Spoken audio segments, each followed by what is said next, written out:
only he is expert who knows more and more about less and less। इसका अर्थ होता है कि वो एक्सपर्ट है, वो निपुण है जो ज्यादा से ज्यादा जानता है। किसके बारे में? छोटी छोटी चीजों के बारे में भी ज्यादा से ज्यादा जानता है। आज मैंने जो टॉपिक लिया है वो बेहद आवश्यक है। सबसे पहला शब्द है रीजन, और रीजन से संबंधित मैंने और शब्द लिए हैं, जैसे reasonable, reasoning, due to, on account of, owing to, because, cause, because of, इस प्रकार के शब्द लिए हैं। और कुछ मैंने बेहद अच्छे सेंटेंस लिखे हैं जो निश्चित रूप से आपको पसंद आएंगे। रीजन का अर्थ है कारण। What is the reason for leaving the job? What is the reason? कारण पूछ रहा है। What is the reason for leaving the job? आपने जॉब क्यों छोड़ी? क्या कारण है? क्या कारण है आपने क्यों छोड़ी जॉब? ये सेंस है। What is the reason? कारण क्या है आपने जॉब क्यों छोड़ी? जॉब माने काम, नौकरी। रीजनेबल शब्द को देखें, न्याय संगत, विवेकपूर्ण, ये इसका अर्थ है। He is perfectly reasonable in his judgement. वो पूरी तरह अपने निर्णय में रीजनेबल है, न्याय संगत है, विवेकपूर्ण निर्णय लिया है। परफेक्टली माने पूर्ण रूप से, रीजनेबल माने न्याय संगत, इन द जजमेंट माने निर्णय, जजमेंट माने निर्णय। तीसरा शब्द है रीजनिंग। रीजनिंग यानी तर्क वितर्क। His reasoning on the issue is correct. His reasoning on the issue is correct. Issue माने बात। इस बात पर उसकी रीजनिंग यानी उसका तर्क सही है।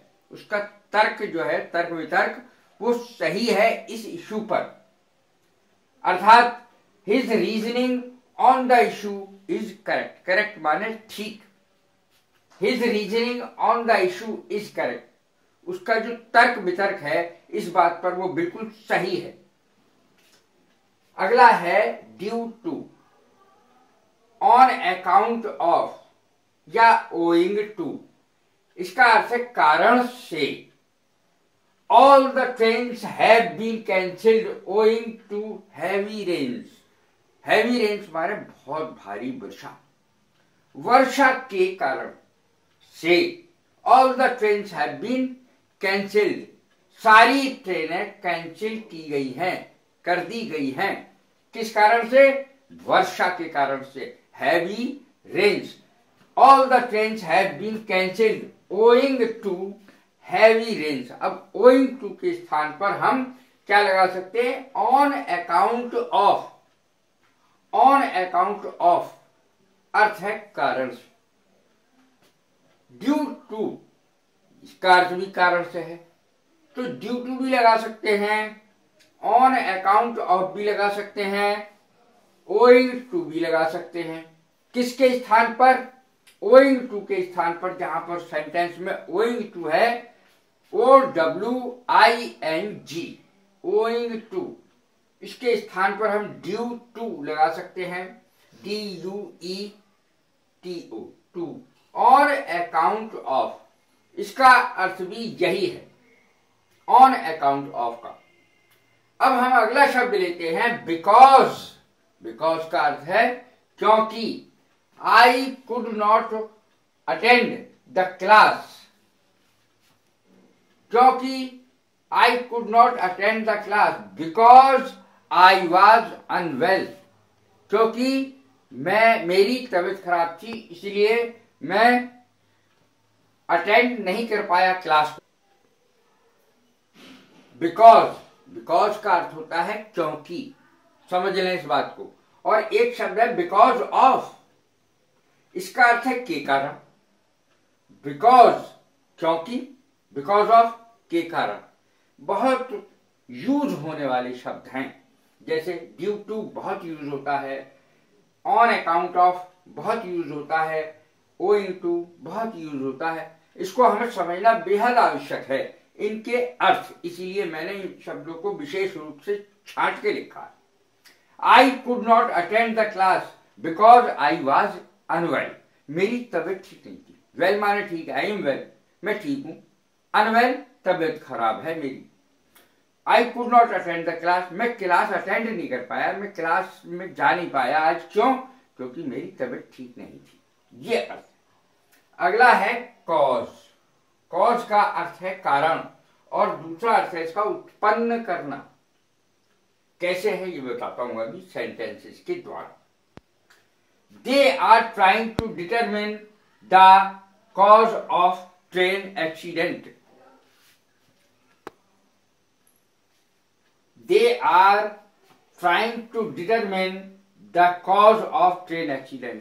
वो ये तय करने की कोशिश कर रहे हैं कि एक्सीडेंट क्यों हुआ, एक्सीडेंट का कारण जानने की कोशिश कर रहे हैं। They are trying to determine the cause, कारण of train accident. वो कारण पता करने की कोशिश कर रहे हैं, तय करने की कोशिश कर रहे हैं कि आखिर ये हुआ कैसे। डिटर्मिनेशन माने होता है दृढ़ निश्चय, ये निश्चय करने की कोशिश कर रहे हैं। कॉज, उत्पन्न करना, भी इसका अर्थ है उत्पन्न करना। Chewing tobacco can cause cancer, अर्थात तंबाकू का चबाना कैंसर पैदा कर सकता है। कॉज, कॉज माने पैदा करना। Chewing tobacco can cause cancer, cancer पैदा कर सकता है तंबाकू का चबाना। अगला शब्द है बिकॉज ऑफ। बिकॉज ऑफ का अर्थ है के कारण। All this happened because of you, ये सब आपके कारण हुआ, दोष दे रहा है। All this happened because of you, ये सब आपके कारण हुआ। अब अगला शब्द है फ्रेट। ये मैंने अलग शब्द लिए, इनका कारण से कोई मतलब नहीं है। अलग शब्द लिए, बहुत इंटरेस्टिंग, और लोग इसकी अंग्रेजी जानते भी नहीं। जैसे शब्द है कुढ़ना। अब मन मन में कुढ़ता रहता है कोई, कुढ़ना, मन मन में जलना। फ्रेट इसकी अंग्रेजी है, FRET, फ्रेट। फ्रेट माने कुढ़ना। She frets all the day long, वह सारे दिन कुढ़ती रहती है। जैसे बूढ़े लोग होते हैं ना, वो हर समय कुढ़ते रहते हैं। कुछ लोगों की कुढ़ने की आदत होती है अंदर ही अंदर। She frets all the day long, वह सारा दिन कुढ़ती रहती है बैठी हुई, ये अर्थ है। बी ग्रज, बी ग्रज माने भी कुढ़ना है।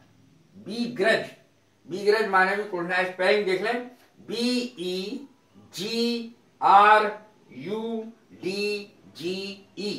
बी ग्रज माने कुढ़ना। शी begrudged, begrudged क्रिया, begrudged my success, वह मेरी सफलता से कुढ़ गई, वह मेरी सफलता से कुढ़ गई। ये हम जनरली बोलते ही है, वो मेरी सफलता से कुढ़ गया, मेरे पास होने से कुढ़ गया, मेरे पैसा होने से कुढ़ गया। ये है, ये सेंस है। वह मेरी सफलता से कुढ़ गया या कुढ़ गई। अगर कुढ़ गया तो यहां शी की जगह ही आ जाएगा। He begrudged my success, वह मेरी सफलता से कुढ़ गया। अब अगला सेंटेंस है टू डिफीट बैडली। इसका अर्थ है दांत खट्टे करना, दुश्मन के दांत खट्टे करना। तो इसके किसी के जैसे नींबू चटाने से दांत खट्टे नहीं होते, बल्कि हराने से होते। तो किसी को बुरी तरह पराजित करना या हराना, दांत खट्टे करना माना जाता है। टू डिफीट बैडली, किसी को बुरी तरीके से हराना। आवर सोल्जर्स, हमारे सिपाही, हमारे सेना के सिपाही। Our soldiers defeated the enemy badly, हमारे सोल्जर्स ने, हमारे सेना के सिपाहियों ने दुश्मनों को बुरी तरह हरा दिया, उनके दांत खट्टे कर दिए। ये अर्थ है। फिर से सुने, our soldiers defeated the enemy badly, हमारे सोल्जर्स ने, हमारे सिपाहियों ने दुश्मन के दांत खट्टे कर दिए। अगला शब्द है खलबली। खलबली, कमोशन इसकी अंग्रेजी है, commotion. COMMOTION, commotion. The people were in commotion. The people माने लोग, were in commotion, खलबली मची हुई थी, लोगों में खलबली मच गई या मची। The people were in commotion, लोगों में खलबली मच गई। इस प्रकार का जो शब्द आता है वो कमोशन, खलबली के लिए आता है।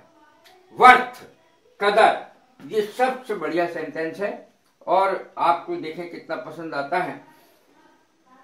आदमी या इंसान, कुछ भी कहे, आदमी की कदर उसके मरने के बाद पता चलती है। आदमी या इंसान की कदर उसके मरने के बाद पता चलती है। ये सेंटेंस मेरी समझ से बहुत शानदार है। वी अंडरस्टैंड माने समझते हैं, हम समझते हैं। मैंस बर्थ, मैन माने आदमी, एपोस्ट्रोफी एस लग गया, मैंस आदमी की, वर्थ माने योग्यता, कदर, आफ्टर हिज डेथ, हम किसी की कदर तब जानते हैं जब उसकी मृत्यु हो जाती है।